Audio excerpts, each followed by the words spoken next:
She looked him dead in the eyes. Seoul's most wanted man. The billionaire every woman in the city had lost sleep over, and said the one word no one had ever dared say to his face. No. Not politely. Not with a blush.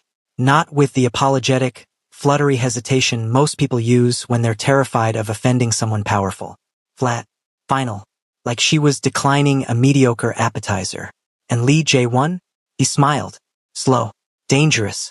The kind of smile that should have come with a warning label. Because no one had ever told him no before. And something in that word, in her, cracked something open in him that he hadn't even known was sealed shut. The night Georgia Hayes walked into that room, she wasn't thinking about impressing anyone.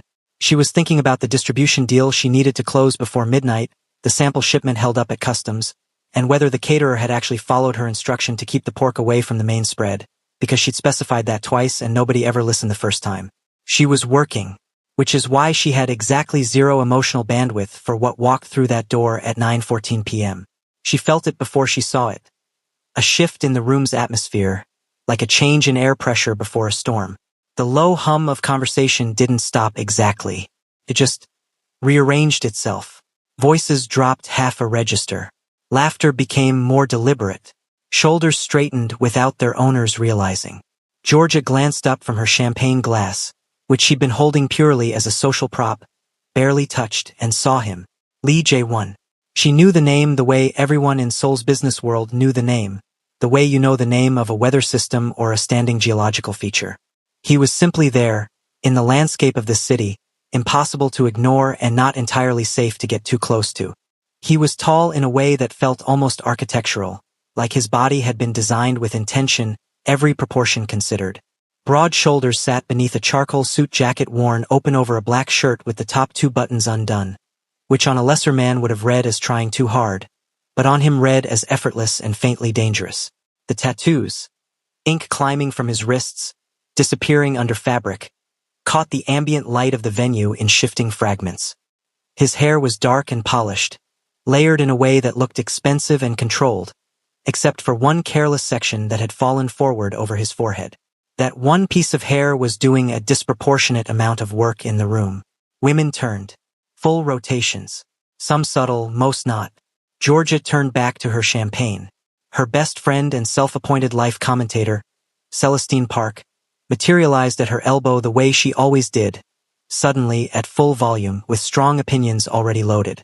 Georgia Renee Hayes, Celestine breathed. Her voice hushed in the way people get when they're looking at something that doesn't feel entirely real. Do you see what just walked into this building? I see a man in a suit, Georgia said. That is not just a man in a suit. That is Lee Jae-won. That is Seoul's most. I know who he is, Celestine. Then why does your face look like you're reading a grocery list? Because I'm here to close a deal. Georgia finally took a sip of the champagne. It was good. She noted that without enthusiasm and set the glass back down. Not to participate in whatever collective hypnosis is happening by the entrance. Celestine turned to look at her with the kind of expression usually reserved for people who claim they don't like music or sleep. Like the problem was too fundamental to unpack right now. You're a unique individual, Celestine said finally. And I mean that with equal parts admiration and genuine concern. Georgia smiled. Quick, private. The kind that lived mostly in her eyes, and smoothed a hand down the front of her outfit. She was wearing a structured cream blazer from her own Hayes men collection, tailored for women who wanted the architecture of men's fashion without the erasure of their shape, over wide-leg trousers the color of cooled ash. Her chocolate brown wig fell around her shoulders in full, bouncy waves that moved with every turn of her head, a deep glossy sheen catching light the way still water catches sun. She looked, by every available metric, like someone who had not come here to be impressed. She had not come here to be impressed. She was halfway through mentally reconstructing her pitch for the distributor when she became aware of a presence on her left. Not heard. Not seen. Aware of. She turned. He was closer than she'd expected, which was the first calculated thing about the whole approach. The deliberate compression of personal space, just enough to register, not enough to be rude. Up close. The effect of him was even more. She searched privately for a word that wasn't embarrassing and settled on substantial. He was substantial, like standing near something that has its own gravitational field. He looked at her with dark eyes that held an expression she'd seen on the faces of men who were used to being the most interesting thing in any given room and had never once been given a reason to doubt it. Lee Jae-won, he said, and the way he said his own name was so completely absent of pretense or preamble that it functioned almost like a challenge. Here I am. Your move. Georgia looked at him for exactly 3 measured seconds. Georgia Hayes, she said, matching his energy note for note. Then she turned back to the room. The silence that followed lasted perhaps 2 full heartbeats. I don't think we've met, he said. We haven't. I'd remember. She turned back to him. Her expression was calm the way a locked door is calm. Not hostile, just completely, serenely closed. Is that a line? She said. Or are you just narrating? Something shifted in his face. Not offense, he was too composed for that. More like the sensation of reaching for a railing that wasn't there. I was going to offer to get you a drink, he said. I have one. I noticed it's been full for 20 minutes. She regarded him. You've been watching my drink for 20 minutes. I've been watching you for 20 minutes, he said, and he said it the way men say things when they know the honesty of it will land like a slow-burn compliment, wrapped in enough confidence that it can't be called desperate. Georgia smiled at him. It was a polite smile, professionally warm smile, the smile of a woman closing a chapter. That's flattering, she said, genuinely. But I'm working tonight, and I'm not interested. She picked up her champagne glass, tilted it slightly in a gesture that was both acknowledgement and farewell, and said, Enjoy your evening, with the clean finality of someone turning off a light, and then she walked away, not quickly, not with the self-conscious energy of someone retreating. She walked the way she always walked, like the floor existed specifically to be walked on, and she was simply doing it the courtesy. Across the room, she found the distributor, extended her hand, smiled the real smile this time, warm, expansive, full of the particular brightness she reserved for people she was genuinely trying to reach, and began her pitch. Behind her, she did not look back. She didn't need to. Lee Jae-won stood exactly where she'd left him for 4 full seconds, which was 4 seconds longer than he'd stood anywhere without moving in recent memory. His assistant, Hyun-seo, who had been hovering at a professional distance all evening with the quiet efficiency of someone who had long since accepted that his job description defied clean categorization, materialized at his shoulder. Sir, Hyun-seo said, in a tone that communicated several things simultaneously while technically communicating nothing. Don't, Jae-won said. I didn't say anything. You were about to. Hyun-seo looked at the middle distance. She did just. I know what she did. Jae-won picked up a glass of something from a passing tray. He didn't look at what it was, and turned slightly to find her in the room again. She was already deep in conversation with a middle-aged distributor, laughing at something, one hand gesturing with the clean confidence of someone who knew her product inside out. The chocolate-brown waves of her hair caught the chandelier light as she tilted her head, and something in that specific movement, that specific tilt, lodged itself somewhere in his chest like a splinter. No one had ever walked away from him like that. Not with indifference. Not with that particular brand of you are not the main event of this evening energy. Women came to him. That was simply the architecture of his life. They called. They angled for introductions. They laughed a little too brightly in rooms where they knew he might be present. He was not arrogant about it. He simply accepted it as one accepts weather. It was the climate he lived in. This woman had looked at him like he was a cloud she'd decided not to carry an umbrella for. He took a slow sip from the glass in his hand. It was sparkling water. He set it back down. Who is she? He asked. Georgia Hayes, Hyun-seo said, already pulling up something on his phone with the reflex speed of a man who had learned never to be unprepared. American, 26, founder and creative director of Hayes Men, men's clothing label, mid to luxury positioning, been operating out of Seoul for about 2 years. Started in New York. Before that, a fashion design program she apparently funded herself by working 3 jobs simultaneously. A pause. Her most recent collection sold out its pre-order in 4 hours. Jae-won said nothing for a long moment. She's been in Seoul 2 years, he said. Yes, sir. And I've never seen her before tonight. She doesn't typically attend this circuit. Tonight is reportedly an exception. She needs a specific distribution partner. Hyun-seo glanced up. She also, according to 3 separate sources I've cross-referenced in the last 90 seconds, does not date people in her industry. Jae-won turned to look at his assistant with an expression that Hyun-seo had catalogued under "this will become my problem." "I didn't ask about her dating life," Jae-won said. "No," Hyun-seo agreed. "But you were about to." Celestine found Georgia by the hors d'oeuvres table 40 minutes later, looking triumphant in the quiet, internal way Georgia did everything. Like victory was a private room she kept for herself. "I closed it," Georgia said without preamble. "The deal. Good." Celestine loaded a small plate with 3 different things and pointed one at Georgia. "Now can we discuss the fact that you rejected Lee Jae-won to his face in front of half of Seoul's fashion and investment circuit, walked away, and then apparently proceeded to have the most productive 20 minutes of your professional quarter?" "I didn't reject him," Georgia said. "I redirected him." "Babes." Celestine put the plate down. "He watched your glass for 20 minutes. Which is a little strange if you think about it. Which is romantic if you're a normal human person. I am a normal human person with a distribution deal and a sample shipment to sort out by Thursday." Georgia finally ate something, one of the small rice crackers, and nodded approvingly. "These are actually good." Celestine stared at her.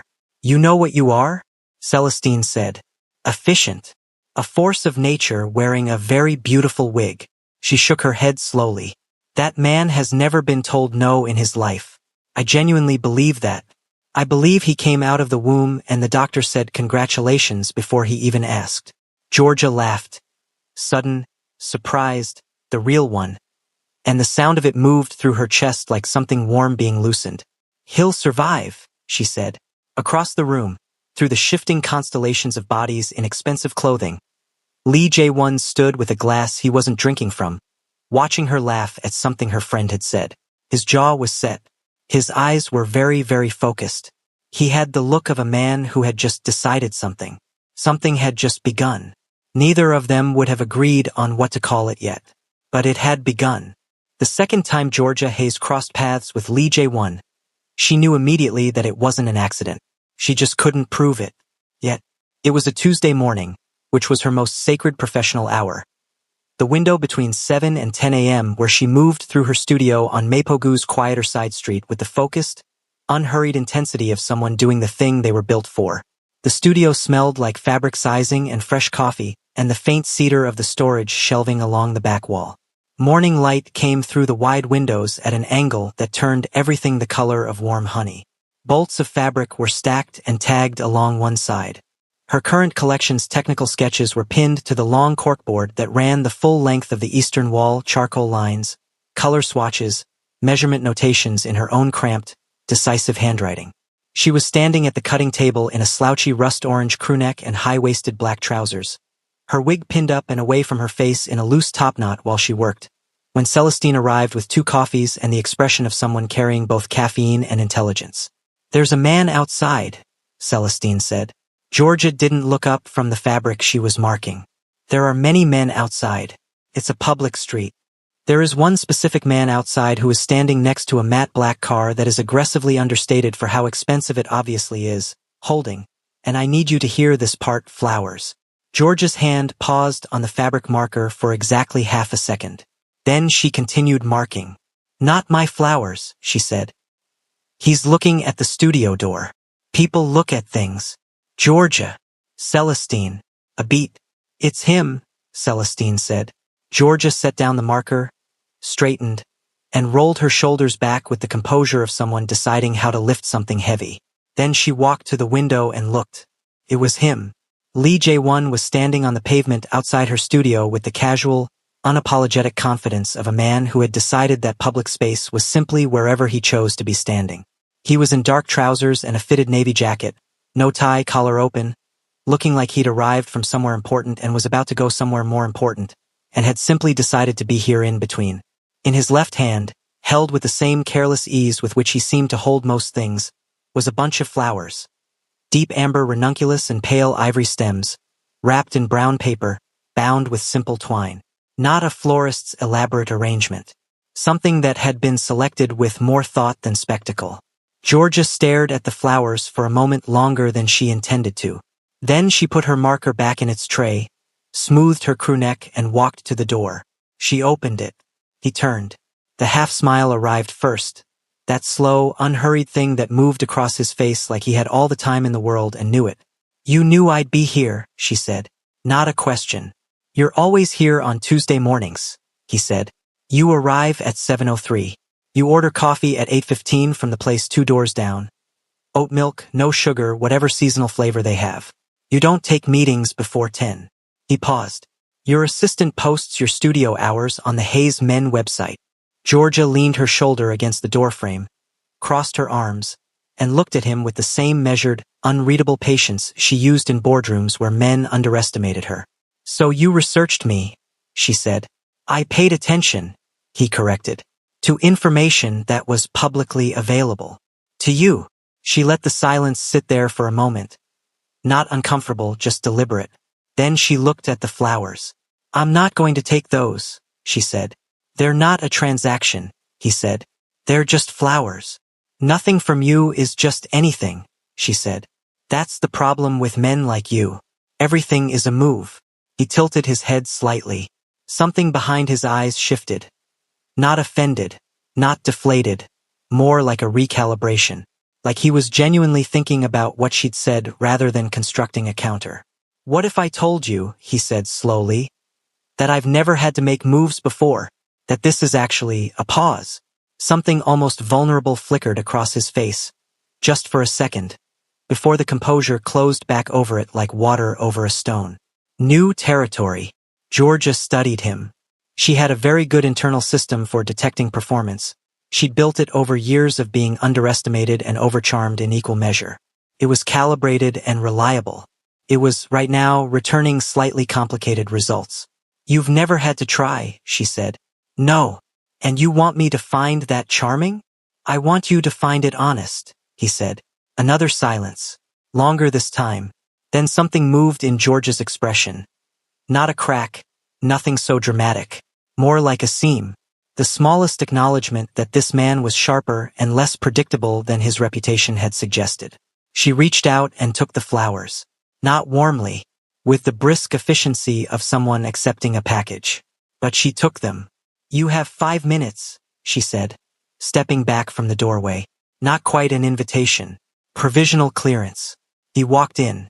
Inside the studio, J1 moved the way people move when they're trying very hard not to look like they're absorbing everything, which meant he was absorbing everything. His eyes tracked the corkboard, the stacked fabric, the sketches, the precise organized chaos of a creative mind that knew exactly where everything was even when it looked scattered. Celestine, who had positioned herself behind the pattern table with a coffee and zero intention of leaving, watched him with the focused attention of a wildlife documentarian. He stopped in front of the corkboard. "This is the new collection?" he asked. The one that sold out pre-order in 4 hours." Georgia set the flowers on the edge of the cutting table and returned to her work. "You did your research. I told you. I paid attention." He turned from the board and looked at her directly. The directness was one of his more disarming qualities. Most powerful people looked slightly past you, at the space where their next interest was forming. He looked at you fully, like you were the most relevant thing in the current landscape. "Your work is exceptional." "I know," she said, without inflection. Celestine inhaled sharply behind her coffee cup and looked at the ceiling to avoid laughing. J1 blinked once. Then, and this was the thing that Georgia clocked without meaning to, he smiled. Not the slow, performative smile from the night of the event. Something smaller, realer, like he'd been caught off guard by delight.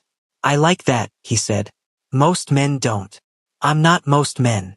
"Every man who is not most men says that," Georgia said, finally looking up at him. "It has never once been a unique observation. You know what's actually unique? Men who show up differently. Not men who say they show up differently." The room held that for a moment.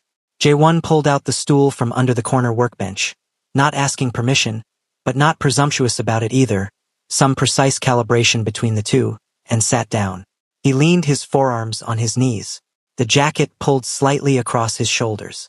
The fallen strand of hair was doing its usual thing across his forehead. "Then let me show up differently," he said. Georgia set her fabric marker down for the second time that morning. She turned fully to face him. Celestine had gone very still in the way she went still when something was about to happen and she wanted full sensory recording of it. "You want to pursue me?" Georgia said. "Yes. Despite the fact that I told you no. You told me you weren't interested," he said. "Which I respect. But I also think. You think it's a challenge. I think," he said carefully, "that you're the most interesting person I've been in a room with in a very long time. And I don't want to let that go without knowing if there's something there." Georgia looked at him for a long, steady moment. Then she did something he hadn't predicted. She laughed. Not the polite, defusing kind. A real laugh, short, incredulous, the kind that escapes before you've decided whether to release it. "Okay," she said. He blinked. "Okay. You want a chance?" She tilted her head, and that movement, the one he'd catalogued at the event without meaning to, arrived again, and something in his chest registered it the same way it had the first time, like a note struck on an instrument he hadn't known he was carrying. "I'll give you one. Exactly 4 weeks. Starting now." She held up 4 fingers. "If you can make me fall for you in 4 weeks, genuinely actually fall, not perform falling, then fine. You win." He stared at her. "And if you can't," she continued, calm as a prepared statement, "you leave me alone. Completely. No follow-ups. No flowers on a Tuesday. No showing up at my door with that face." "With what face?" "That face," she said, gesturing vaguely at all of him. Celestine made a sound behind her coffee cup that she converted, barely, into a cough. J1 held George's gaze. Something was moving behind his eyes, not calculation, not the automatic confidence of a man who didn't know how to lose. Something more complex than that. The beginning, maybe, of genuine want. The kind that arrives before the mind can organize it into strategy. "For weeks," he said. "For weeks." He stood up from the stool, straightened his jacket, looked at her with the full, unguarded weight of his attention. "Done," he said. He walked to the door, paused in the frame, hand on the edge, and looked back over his shoulder, and for just a moment, with the morning light coming in from the street behind him and that one piece of hair falling across his forehead, he looked less like Seoul's most powerful bachelor and more like a man standing at the edge of something he hadn't mapped. "For what it's worth," he said, "I'm going to win." Georgia had already turned back to her fabric. "Everyone thinks that," she said pleasantly. "Until they don't." The door closed. The studio was quiet for approximately 4 seconds. Then Celestine stood up from behind the pattern table, knocked over her coffee, caught it, barely, pointed at the door, pointed at Georgia, and opened her mouth. "Not a word," Georgia said. "I have several words." "Celestine." He said that face, Georgia. He said with that face like he already knows what his face does to people and is mildly embarrassed about it. "I'm working." "You gave Lee J1 a dare." Celestine spread both hands wide. "You are a woman who looked at Seoul's most wanted man and said sure, but you've got a month." Set the timer. "Do you understand how unhinged that is?" "In the most magnificent possible way." Georgia picked up the amber ranunculus from the edge of the cutting table. She looked at them for a moment. Just a moment, private and unguarded. Then she carried them to the back shelf and set them in the empty glass vase near the window, where the morning light hit them at that particular honey-warm angle. She said nothing, but she didn't throw them out. Celestine saw this, filed it away, said absolutely nothing about it, which cost her more than she would ever admit. That afternoon, J1 sat in the back seat of the car on the way to a meeting he could have rescheduled without consequence and stared at nothing in particular through the window. For weeks, he'd accepted the terms without flinching, which was accurate to how he operated. He didn't negotiate timelines when he was certain of outcomes. And he was almost always certain of outcomes. Almost. He turned the variable over in his mind the way you turn a coin. Not nervously, just repetitively, feeling for the weight of it. She had taken the flowers. She had given him a door, slim and provisional as it was. She had laughed, and that laugh, unguarded and quick and genuinely surprised out of her, had told him more about her in 2 seconds than most people's carefully curated performances told him in an hour. She wasn't uninterested. She was defended. There was a difference. He understood defended. He lived in a version of it himself, though he'd never examined it closely enough to name it. "Hyun Seo," he said. His assistant looked up from the front passenger seat. "I need to know everything she loves," Jae-won said. Not what she's known for professionally. What she loves. Food. Routines. What she does on weekends. What matters to her when no one is watching. Hyunseo made a note. He had the expression of a man who had just seen the opening chapter of something long. And, Jae-won added, almost as an afterthought, almost, cooking classes. Find me the best one in the city. A pause. You want to take a cooking class, Hyunseo said. I want to take the best one. Sir, with respect. Last year you tried to make ramen in the penthouse and the building's fire suppression system. Find me the class, Hyunseo. Hyunseo turned back to his phone with the quiet resignation of a man who had made peace with his life choices. In the window's reflection, barely visible, Jae-won was almost smiling. For weeks, one mission. One woman who had built walls so well she'd forgotten to leave a door. He was going to find it anyway. The cooking class was held in a narrow, warm-lit kitchen studio in Yongsan, run by a woman named Chef Bora who was approximately 5 feet tall, 62 years old, and possessed zero tolerance for incompetence regardless of the net worth attached to it. Jae-won arrived on a Wednesday evening in a fitted black Henley and dark trousers, flanked briefly by Hyunseo, who handed him an apron at the door with the solemnity of someone passing off a relay baton in a race they personally had no interest in running. The other participants are home cooks, Hyunseo said. Hobbyists. You should know that going in. That's fine. One of them is a retired postal worker named Mr. Kwon, who has apparently been attending for 3 years. Also fine. Chef Bora has a policy about phones. What policy? Away. Completely. No exceptions. Hyunseo paused with the careful neutrality of a man delivering news about a natural disaster. She confiscated a Chable Airs device last spring and did not return it until the end of the session. Jae-won looked at the apron in his hands. It was pale yellow with a small embroidered radish near the hem. He put it on. Go home, he told Hyunseo. I'll be in the car. Go home. Hyunseo went to the car. The first session lasted 2 hours and 40 minutes, which Jae-won would later describe to no one, because he told no one about this, as the most humbling experience of his adult life. It wasn't that he was bad in a simple, correctable way. It was that he was bad in a manner that suggested a foundational disconnect between his hands and any reasonable culinary intention. He burned the garlic in the first 7 minutes. Not singed, not overbrowned, carbonized. While Mr. Kwon next to him produced a perfectly golden, fragrant base that smelled like something's grandmother had made it. Chef Bora appeared at his elbow with the quiet materialization of someone who had seen every category of kitchen disaster and had stopped being surprised approximately a decade ago. She looked at the pan. She looked at him. You've never cooked before, she said. Not unkindly. Forensically. I've reheated things. That is not cooking. She removed the pan with a swift, practiced motion, set it aside, and handed him a clean one. We start again. Smaller flame. You're not trying to punish the food. You're trying to talk to it. Mr. Kwon, without looking up from his own station, nodded with the slow gravity of someone confirming a life philosophy. Jae-won started again. By the end of the session, his dish was technically edible. Chef Bora described it as showing early signs of effort, which in her vocabulary, he gathered from the other participants' reactions, was roughly equivalent to a standing ovation. He drove home at 10:15 p.m. smelling like scorched sesame oil and something vaguely hopeful. He came back on Friday, and the following Wednesday, and the Friday after that. By the end of the second week, he could make a clean, properly seasoned doenjang jjigae. Mr. Kwon tasted it, made a sound of moderate approval, and said your knife work is still emotional, which was the most useful critique Jae-won had received about anything in recent memory. He practiced in the penthouse kitchen on the nights between classes, standing at the marble counter in a plain t-shirt with his sleeves pushed up, ink visible along his forearms, following handwritten notes he'd taken during sessions with the same concentrated precision he brought to acquisition briefs.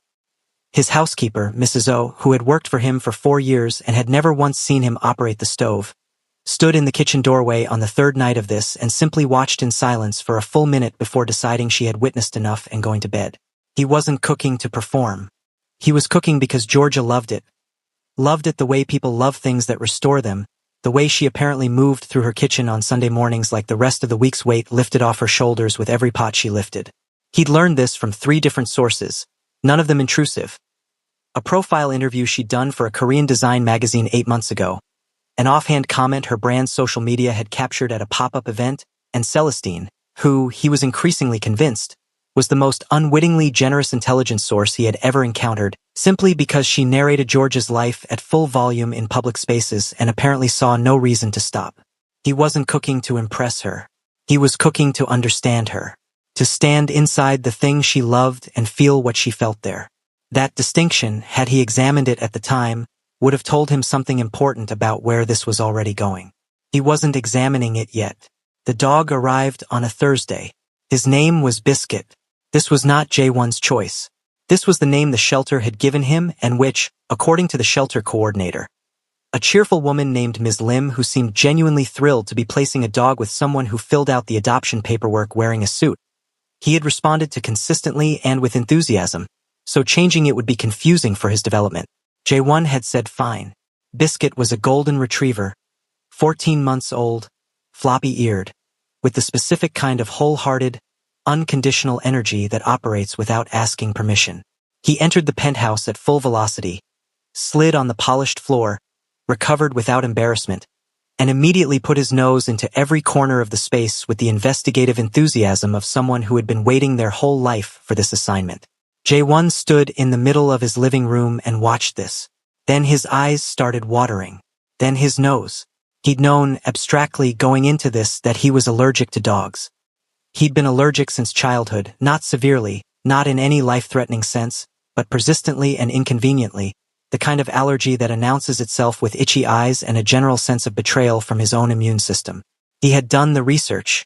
Antihistamines, air purifiers, he'd ordered 3, the best available, installed in the main rooms before Biscuit arrived. He had a standing prescription refill organized. He had, at Hyunseo's suggestion, also purchased a very expensive robotic vacuum that ran on a schedule. What he had not fully accounted for was Biscuit himself. Specifically the fact that Biscuit had opinions about personal space, and those opinions were that it did not exist and should not exist, and that the correct distance between himself and a human he had decided to love was 0 centimeters. By Thursday evening, Jae-won was sitting on his couch with a sneeze that had arrived in a series of 5, antihistamine taken, air purifier humming, Biscuit's enormous warm head resting directly on his thigh with the settled confidence of someone who had found their place in the world and intended to stay there. Jae-won looked down at him. Biscuit looked up. His tail moved slowly. His eyes, warm and amber brown, held the specific expression of a creature operating on pure, uncomplicated affection. Something in Jae-won's chest did a thing he didn't have immediate vocabulary for. "Don't get comfortable," he told Biscuit. Biscuit's tail moved faster. Jae-won reached down, slowly, like a man making a concession he hadn't fully approved, and scratched behind one floppy ear. He texted Hyunseo at 9 p.m. "Order more antihistamines. The bulk option." Hyunseo replied, "Already done, sir." Also, Mr. Kwan from the cooking class sent a note asking if you'd like to join the advanced session. Jae-won stared at this message for a moment. Then he put his phone face down on the cushion.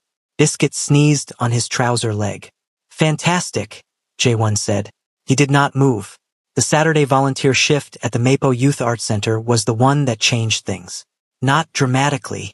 Not in a way he could have pointed to and said that's when it shifted. But it shifted. He'd found out about the center the same way he'd found out about the cooking.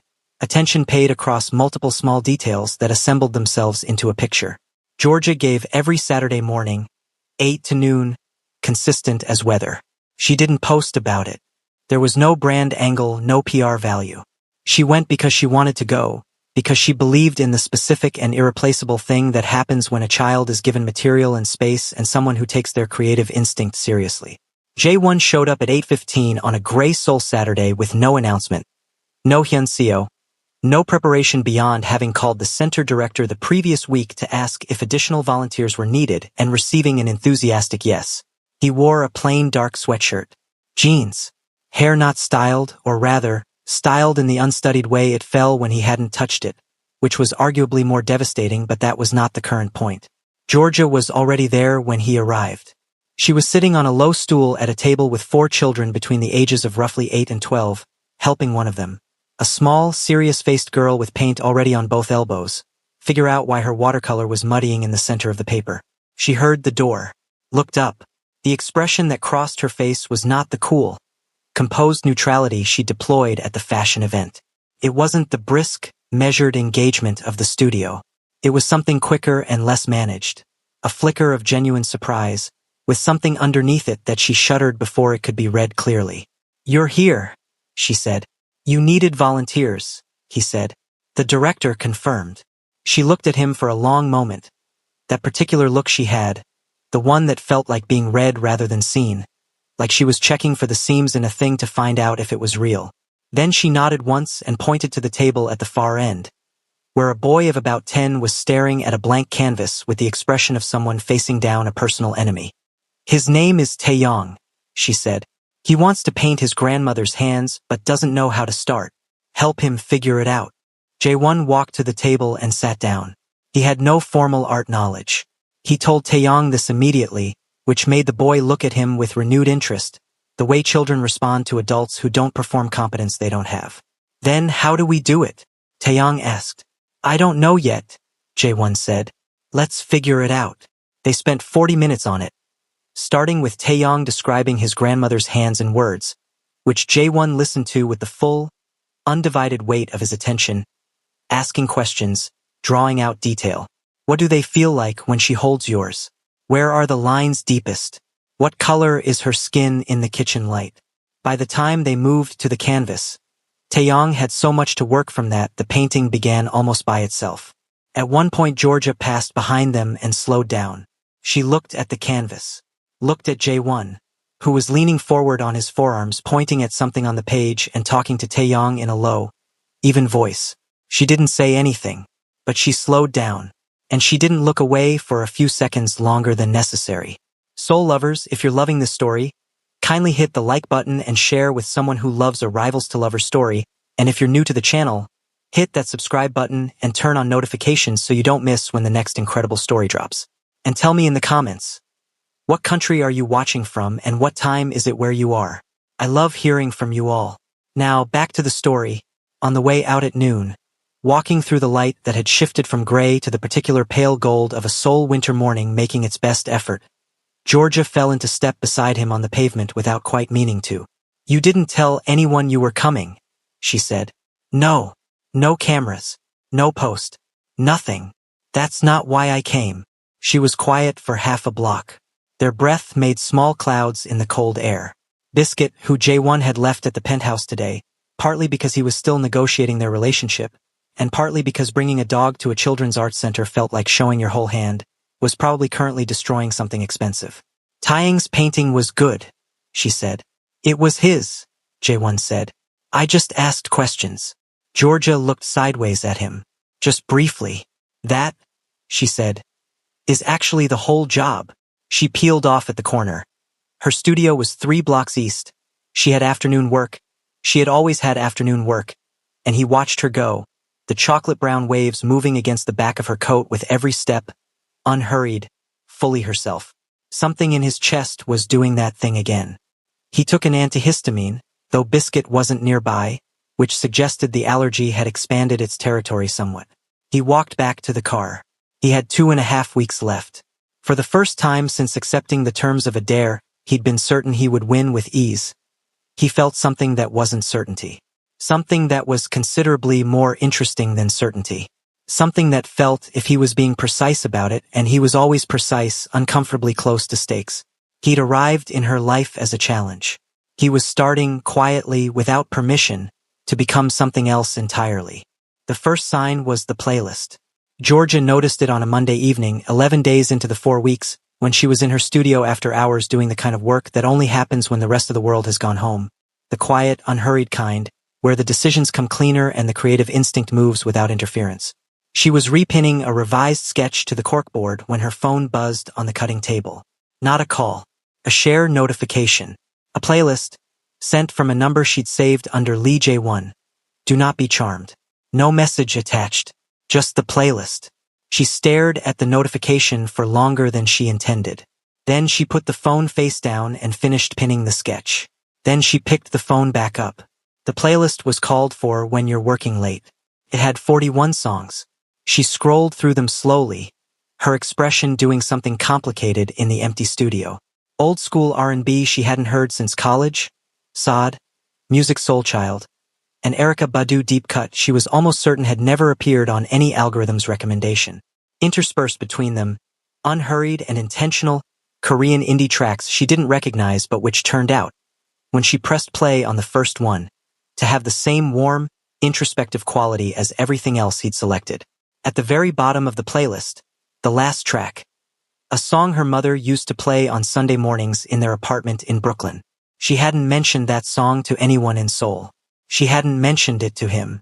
She stood in the middle of her studio with her phone in both hands and the music playing softly through the speaker on the shelf, and she thought, carefully and deliberately, about how he could possibly have known. Then she thought about the Design magazine interview she'd done 8 months ago, where she'd mentioned briefly, in passing, one sentence, that her mother's Sunday morning music was the first soundtrack she'd ever associated with making something beautiful. He had read an 8-month-old interview. He had found that one sentence. He had put the song at the end, like a quiet signature. I was paying attention even before I knew I was paying attention. Georgia set her phone down on the cutting table. She pressed both palms flat against the cool surface and breathed out slowly. "Okay," she said to the empty room. Soft, private, not quite a surrender, more like an acknowledgement. The sound of a woman marking a shift she hadn't authorized but couldn't honestly deny. She did not tell Celestine about the playlist that night. She told her 2 days later, which was its own kind of admission. The second sign was the extra portion. Sunday morning, her kitchen. The one space in her soul life that was entirely and unapologetically hers. She'd repainted the walls herself the first month she'd moved in. A deep, warm terracotta that held the morning light like cupped hands. Copper-bottomed pots she'd shipped from home.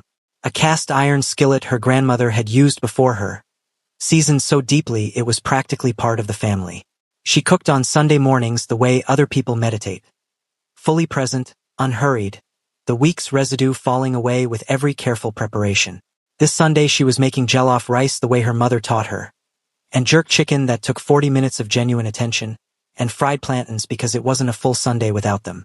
She was plating the rice when she realized she'd made enough for 2. She stood at the counter and looked at the plate. She had not invited anyone. Celestine was in Busan visiting her parents until Tuesday. There was no second person coming. She had simply, without deciding to, cooked as though someone else might be here. She knew whose face had been in the back of her mind while she cooked. She put the extra portion in a container. Told herself it was for lunch tomorrow. Put it in the refrigerator. Stood in front of the closed refrigerator for 3 seconds longer than necessary.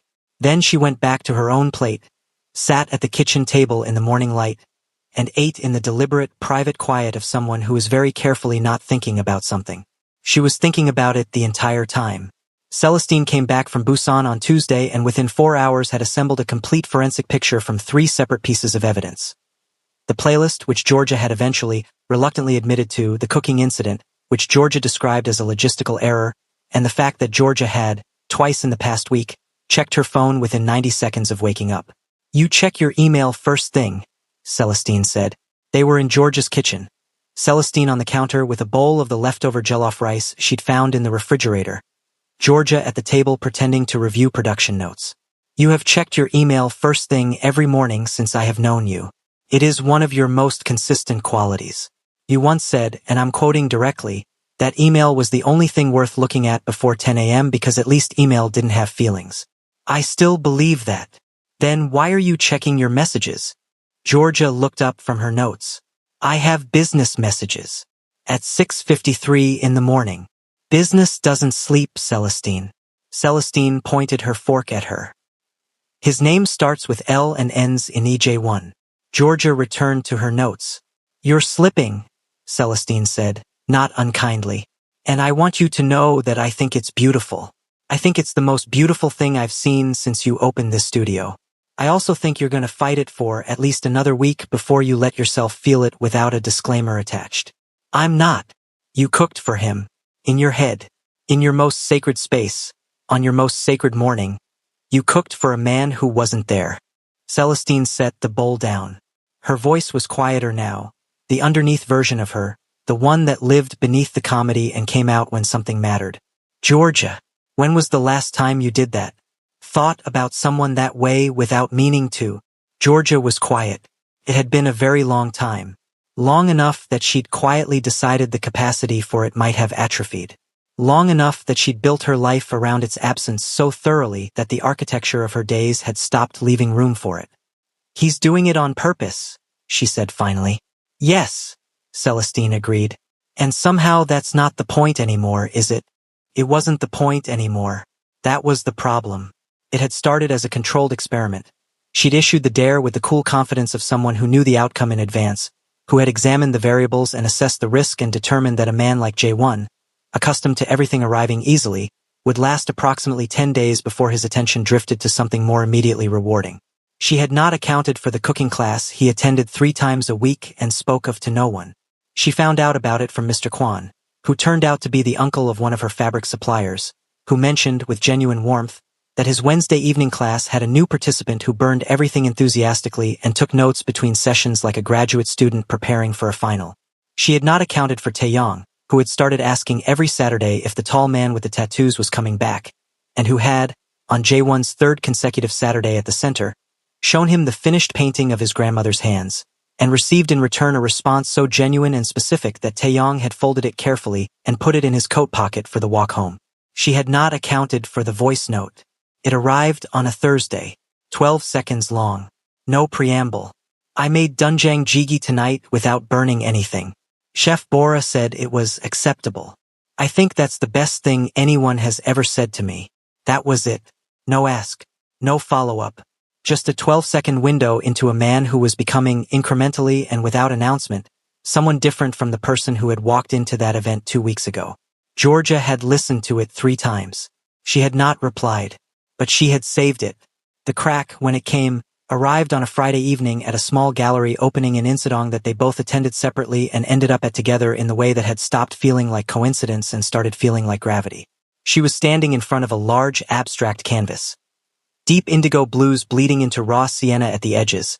A painting that felt less like something to look at and more like something to stand inside. When she heard him behind her, she knew it was him before she turned. The particular quality of his presence in a room had become, over the past 2.5 weeks, something her nervous system had apparently decided to file under significant without consulting her first. It looks like a decision being made, he said, coming to stand beside her, looking at the painting. Not at her. At the painting. She turned to look at him, then back at the canvas. I thought it looked like something ending, she said. Maybe they're the same thing. She considered that. The gallery was warm, low-lit, the kind of lighting that softened the outlines of everything and made conversations feel more honest than they might otherwise. How's Biscuit? She asked. She'd seen a single, uncaptioned photo on Hyun-seo's private Instagram. She followed Hyun-seo for industry updates, she told herself, of a golden retriever occupying what appeared to be the entirety of a very expensive couch. Jae-won's expression shifted into something that was not quite a smile and was significantly more endearing for it. Deeply committed to making my life difficult, he said. Structurally, we have reached an understanding. Immunologically, I'm still negotiating. You're still keeping him, she said. Even with the allergy. Yes. Why? He turned to look at her then. Directly. The full weight of it. Because he matters to you. And things that matter to you have started to matter to me. The gallery hummed softly around them. Somewhere behind them a glass was set down. A conversation rose and subsided. Georgia looked at him for a long, unguarded moment. Longer than she'd allowed herself before. Longer than the measured, calibrated glances she'd rationed across the past weeks. She looked at the tiredness around his eyes that wasn't defeat but effort. Genuine, consistent, quiet effort. She looked at the strand of hair across his forehead. She looked at his hands, relaxed at his sides, the ink at his wrists just visible below his cuff. Something in her chest moved. Not dramatically, not like a wall coming down, like a door, long locked, finding that the mechanism had quietly, without permission, begun to give. J1, she said, his name unadorned. First time without the last name's professional distance. Something in his expression changed when she said it. Subtle, like a breath taken carefully. I need you to know, she said, measured and honest in the way she did everything, That I didn't expect you.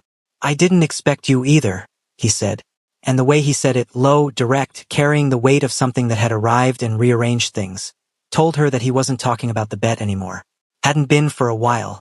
They stood there in front of the painting that looked like a decision being made or something ending, or maybe both. And then someone from the gallery's hosting team appeared at J1's elbow to greet him, and the moment folded, not broken, just paused, like a sentence interrupted mid-clause, the meaning suspended in the air between them, waiting. Georgia took a slow breath. She drifted toward the next canvas. But she carried the unfinished sentence with her for the rest of the evening, and when she got home and sat on her kitchen floor with a cup of tea going cold in her hands, she did not try to put it down. She let herself hold it. For the first time, she let herself hold it without a disclaimer. 3 weeks had passed. 1 remained, but the countdown had stopped feeling like a clock. It had started feeling like a consequence. Neither of them was ready. Both of them already knew. The last week arrived without ceremony. No dramatic shift in weather. No symbolic sign. Just a Wednesday morning that looked like every other Wednesday morning. Georgia's studio, the corkboard, the fabric, the coffee from 2 doors down. Except that everything inside it felt slightly different. The way a room feels different when you know you're leaving it soon. Charged with its own significance. More itself than usual. She was on a call with her New York production partner when J1's name appeared as a notification on her screen. Not a message. A photo.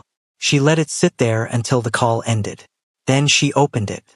It was Biscuit, sitting in what she recognized as J1's penthouse kitchen. She'd seen enough of it in incidental backgrounds by now to know its clean, pale marble geometry, wearing a miniature apron. The apron was yellow. It had a small embroidered radish near the hem. It was identical to the one J1 wore in his cooking class. She stared at the photo. She pressed her lips together very firmly. She did not smile. She failed completely at not smiling. She put the phone face down on the cutting table and stood with both hands pressed to her cheeks like a woman trying to hold her own face together, which was in fact precisely what she was doing. The smile stayed for longer than she had authorized. He called her that evening. Not a text. Not a voice note. A call which felt, in the current landscape of their communication, like a deliberate escalation. Something chosen rather than defaulted to. She answered on the 3rd ring, which was 2 rings later than the first ring she'd almost answered on. I need to tell you something, he said. No preamble. His voice was different on the phone. The slight remove of it stripped away some of the composed, architectural quality and left something more immediate underneath. Okay, she said. She was sitting cross-legged on her kitchen counter the way she did when conversations required her to be physically grounded, back against the upper cabinet. A glass of water she wasn't drinking in her hand. I'm going to tell you something that isn't part of the bet, he said. It has nothing to do with the 4 weeks or the dare or any of that. I need you to hear it separately from all of that. Can you do that? Her hand tightened slightly around the glass. I'm listening. I was at a dinner 2 nights ago, he said. Industry thing. One of the investors there mentioned your label, mentioned it as a case study for independent brand scaling in the Korean market.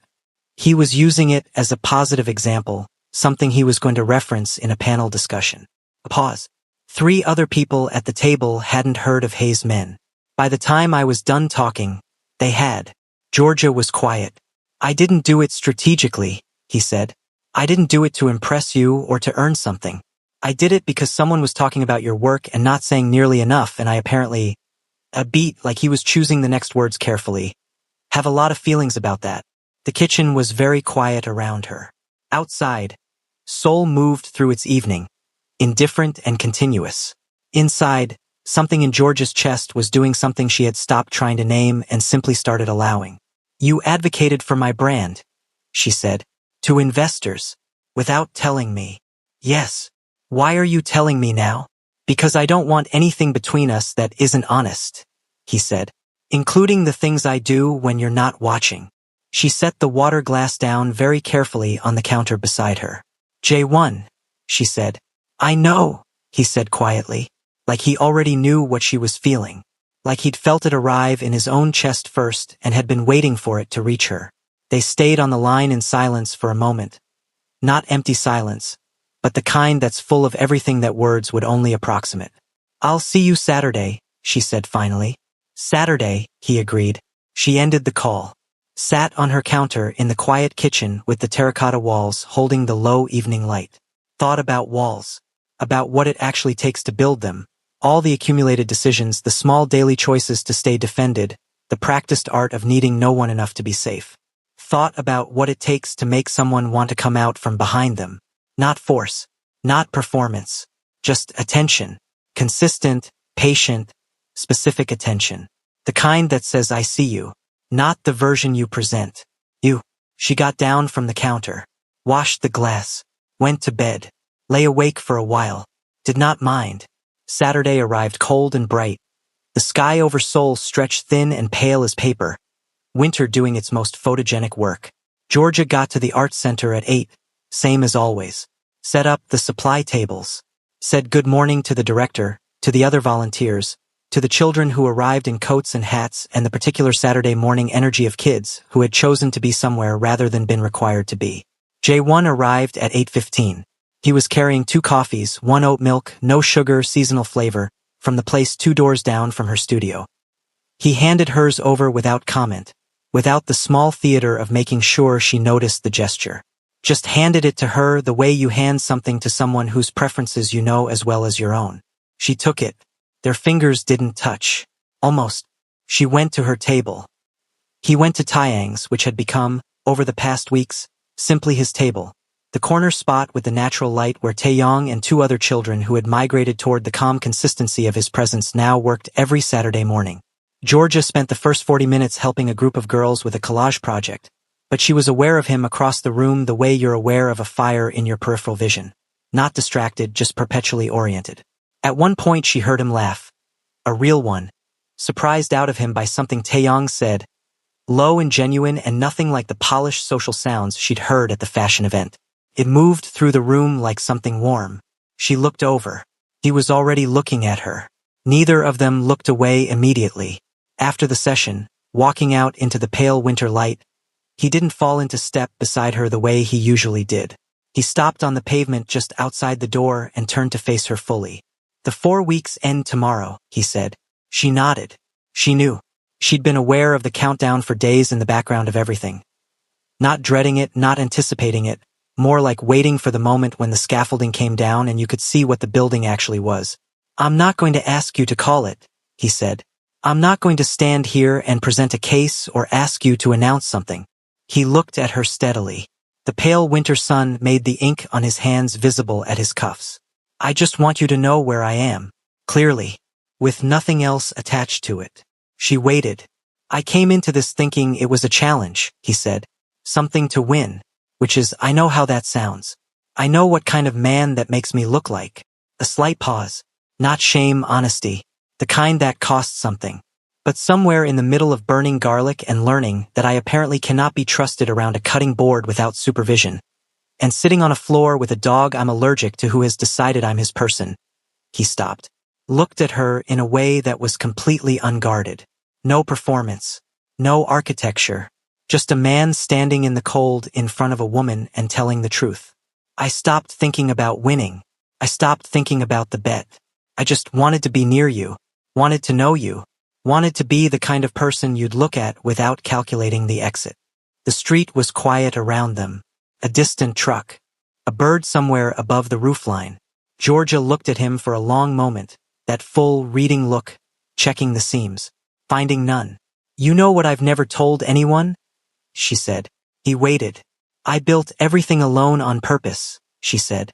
Not because I had to, because I decided early that needing people was a variable I couldn't afford. That caring about something you can't control is a structural weakness. She said it clinically, the way you describe something you've examined so many times it's lost its emotional charge.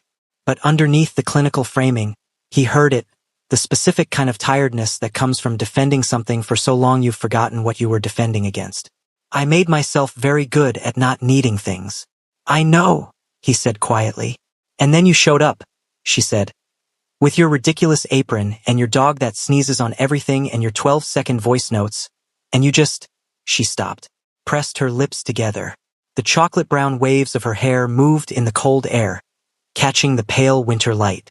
You paid attention to the parts one never told anyone to pay attention to. And I don't. Her voice dropped slightly.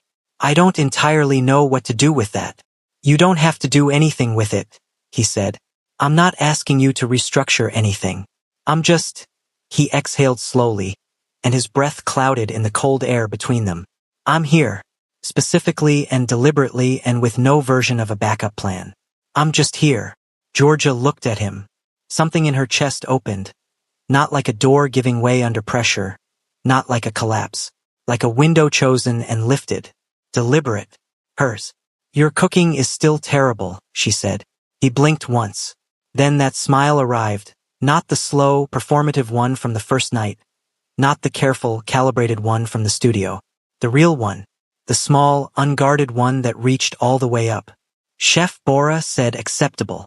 J1. Which in culinary terms is essentially J1. He stopped. She stepped forward. One step, measured and deliberate. Close enough that the space between them became something with its own particular weight. Come cook with me, she said. Sunday morning. My kitchen. He looked at her. The full weight of it, everything he'd been carrying for 4 weeks and beyond. The attention, the wanting, the slow and unprecedented experience of someone mastering more than the mission. Yeah, he said, soft, like the word had been waiting somewhere and finally found its way out. Okay. She showed up at her own door on Sunday morning. He was already there, outside, not presuming entry, standing in the pale early light with Biscuit on a lead. The dog saw her first and lost his mind entirely. A full-body celebration, tail at maximum velocity, enormous paws on the pavement dancing. Georgia crouched down and let Biscuit put his nose against her face, which he did with the complete, absolute commitment of a creature made entirely of affection. She laughed. The real one, the surprised one, the one that escaped before she'd approved it. When she stood, J1 was watching her with an expression she hadn't seen on him before. Something entirely undefended. Something that had quietly, without announcement, made itself at home on his face and had no interest in leaving. He likes you, J1 said. He likes everyone. No, he said.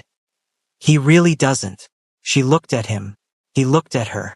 Come in, she said. She opened the door. He came in, Biscuit first, immediately and catastrophically interested in the kitchen, and J1 stepped across the threshold of her space, the terracotta walls and copper pots and cast iron skillet and the life she'd built with her own hands, and he looked around at all of it with the quiet reverence of someone who understood that he'd been led into something that not many people got to see. She handed him an apron. It was blue. No embroidered radish. He looked mildly disappointed. Stop it, she said, turning to the counter. I didn't say anything. You were about to. He tied the apron, rolled his sleeves, came to stand beside her at the counter, close, not quite touching, the particular warmth of proximity in a small kitchen on a cold morning. What are we making? He said. Jollof rice, she said, and jerk chicken, and plantains. She looked sideways at him. It takes attention and patience, and you cannot rush any of it. I have been told, he said with complete sincerity, that I am capable of paying attention. She handed him a knife and pointed at the onions. He started chopping. She watched his technique. Taeyong was right, the knife work was emotional, and said nothing, just reached over and adjusted the angle of his grip with one brief, matter-of-fact touch, and then went back to her own prep as though nothing of significance had happened. His hand held the adjusted position for the rest of the morning. They cooked for 2 hours. He burned nothing. She noted this aloud, and he accepted the acknowledgement with the dignity of a man who had practiced for exactly this moment. They talked. Not about the bet, not about the 4 weeks, not about any of the scaffolding that had brought them here. About his grandmother, who had raised him in a small apartment in Nowon before the money came and who he credited, quietly and without performance, for everything he actually valued about himself. About George's mother's Sunday mornings in Brooklyn, the music and the cooking and the specific quality of the light through their apartment windows that she'd been chasing. She realized as she said it aloud, in every space she'd made for herself since. Biscuit fell asleep under the kitchen table. At some point the cooking stopped and the eating began, and then the talking continued around the food, at her kitchen table, in the terracotta morning, winter light coming through the window at that particular honey-warm angle. At some point, she couldn't have said exactly when, the way you can't say exactly when a season changes, only that at some point you look up and it has His hand was on the table and hers was beside it, and the distance between them was a choice that both of them were making and neither of them was making to keep. She moved her hand. Their fingers met. He looked at her. She looked back, steady and open and completely, deliberately present. Georgia Hayes, who had built every wall with her own hands, who had made herself excellent at not needing, who had issued a dare she'd expected to win easily, and had instead found herself on the other side of something she hadn't mapped and no longer wanted to. "For the record," she said quietly, "you didn't win the bet." He tilted his head slightly. "I fell on my own terms," she said. "In my own time. In my own kitchen." The corner of her mouth moved. "There's a difference." He looked at her. That full, unguarded look. The one she'd been receiving for weeks and had spent weeks pretending not to feel the weight of. "Noted," he said, and his thumb moved across the back of her hand. Once, slow and deliberate, and that single motion carried more intention than most people put into entire speeches. Outside, Seoul moved through its Sunday morning, indifferent and continuous and entirely unaware.